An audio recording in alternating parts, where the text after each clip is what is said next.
Pacific नामक एक बड़ा जहाज अटलांटिक महासागर के भयानक लहरों पर डोल रहा था। लहरें हर पल बढ़ती ही जा रही थी। हमारे जहाज की पाल कमजोर हो चुकी थी। तेज हवाएं अटलांटिक महासागर की लहरों के साथ भयानक तूफान उत्पन्न कर रही थी। कुछ देर बाद हमारे जहाज की पाल एक भयंकर लहरों के साथ अलग हो गई। पाल टूट जाने के बाद हमारी उम्मीदें भी टूट गई। हम अजीब उलझन में फंस गए थे। उस वक्त हमारी हालत दयनीय थी। समुद्र की तेज और ऊंची लहरें हमारे जहाज का संतुलन बिगाड़ रही थी। जहाज डोल रहा था। हमें अपनी मौत करीब नजर आ रही थी। जहाज के मुसाफिर घर, वतन, रिश्तेदार और दोस्तों को याद कर रहे थे। यह जहाज 120 मुसाफिरों को लेकर रवाना हुआ था। हर एक का चेहरा मौत के डर से पीला पड़ गया था। सबको अपनी मौत का यकीन था। लोगों के चेहरे पर हवाइयां उड़ रही थी।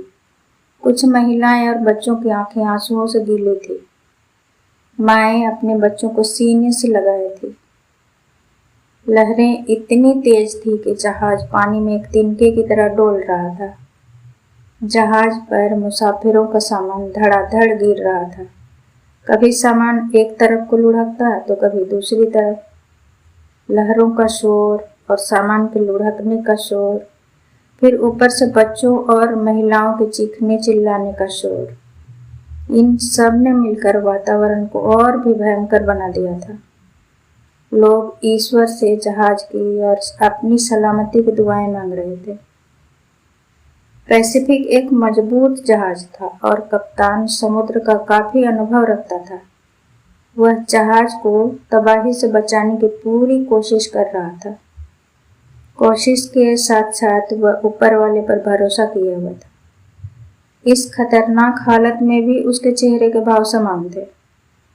वह अपनी घबराहट जाहिर करके लोगों को और भयभीत नहीं करना चाहता। तेज हवा के कारण जहाज की रस्सियों के रगड़ने से भयानक आवाजें उत्पन्न हो रही थी। कप्तान जहाज को बचाने की कोशिश में व्यस्त था। 2 नाविक जहाज के पहिए घुमा रहे थे। डेक पर 3 इंसानी जानें जिंदगी और मौत के संघर्ष में व्यस्त थी। नाविक, मुसाफिर और एक 12 साल का लड़का।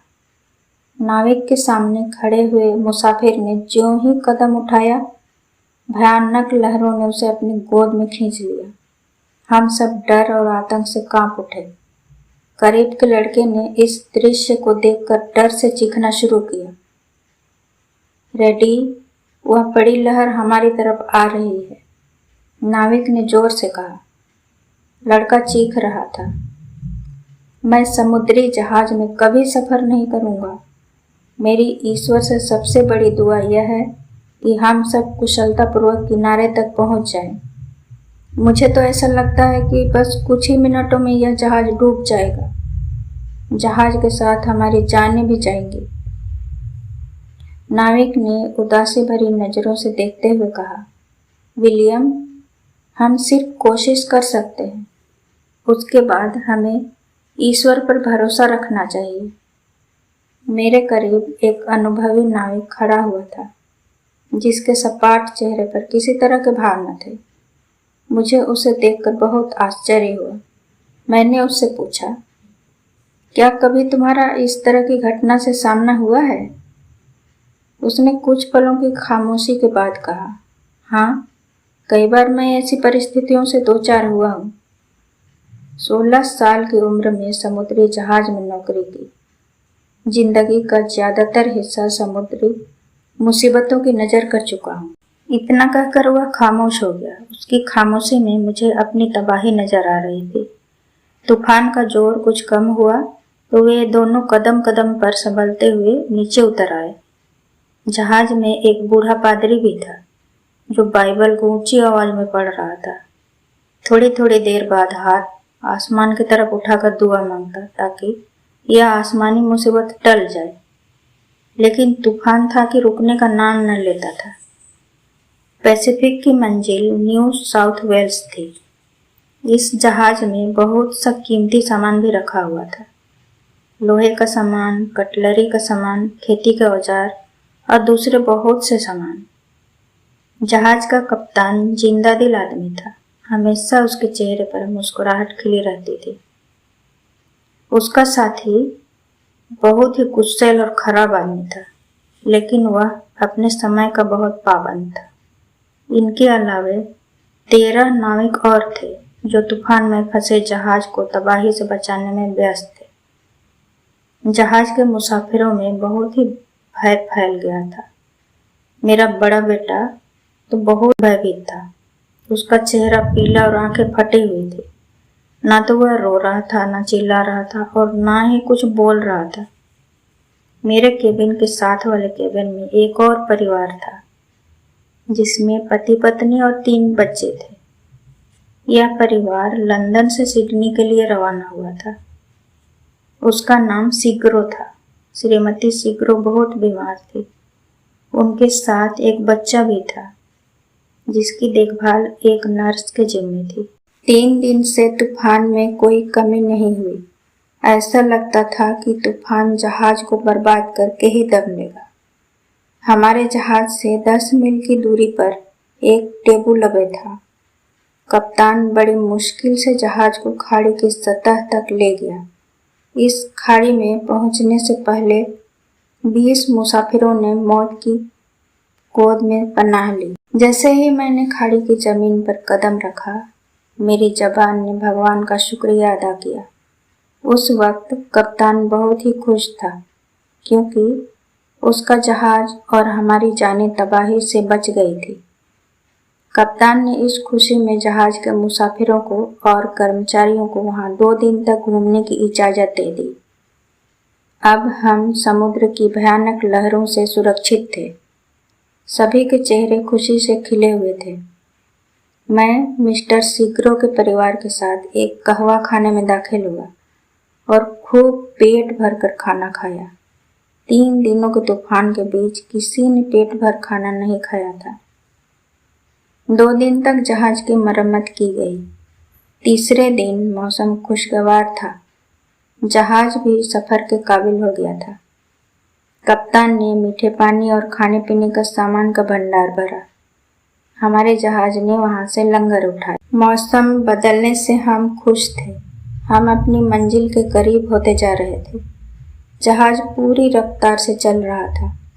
आसमान 3 दिन तक साफ था। चौथे दिन रात में बादल छाने शुरू हो गए। सुबह तक हल्की हल्की बारिश हुई। हमें एक बार फिर से भय फैल गया। लोगों के चेहरों पर हवाइयां उड़ने लगी। मुझे अपनी पत्नी और बच्चों की याद आने लगी। मैं अपने वतन से हजारों मील दूर था। हवा के साथ लहरें ऊंची होने लगी थी और मैं सोच रहा था, अब मैं घर पहुंच सकूंगा या नहीं। कप्तान ने तूफान के आने की घोषणा की। इस घोषणा के साथ ही हवा भयानक लहरों के साथ समुद्र पर मचलने लगी। समुद्र तेजी से हवा का साथ दे रहा था। बिजलियां चमक रही थी।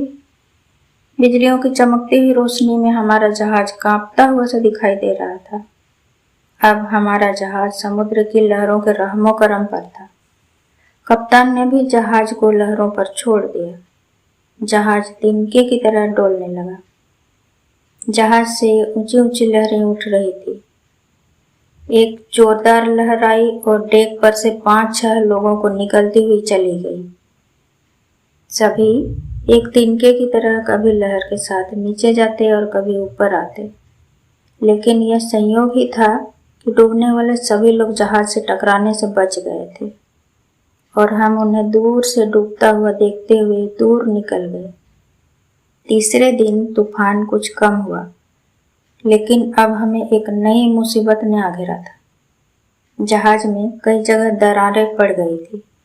उन दरारों से पानी अंदर आ रहा था, इसलिए जहाज के डूबने का खतरा पैदा हो गया था।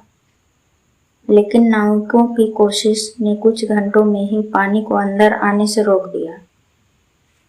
जहाज सारी रात लहरों पर डोलता रहा। सुबह तक पानी अपनी सतह पर पहुंच गया। कप्तान मुस्कुराता हुआ मेरी तरफ आया और बोला, देखो, इंसान कितना बेबस, मजबूर और लाचार है कुदरत के सामने।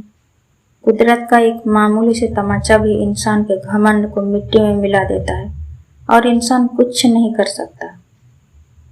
यहाँ से हमारी मंजिल बहुत ही करीब थी। जहाज की हालत पहले सी नहीं थी और ना वह पहले सी रफ्तार से चल रहा था। 8 दिन तक मौसम में कोई परिवर्तन नहीं हुआ। समुद्र शांत था।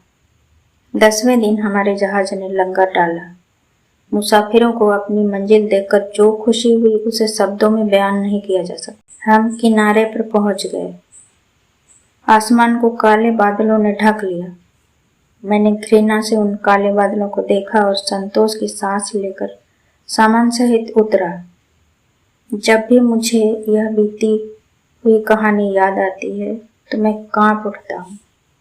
उस वक्त मेरी पत्नी सहारा देकर मुझे अतीत की यादों से दूर ले जाती है।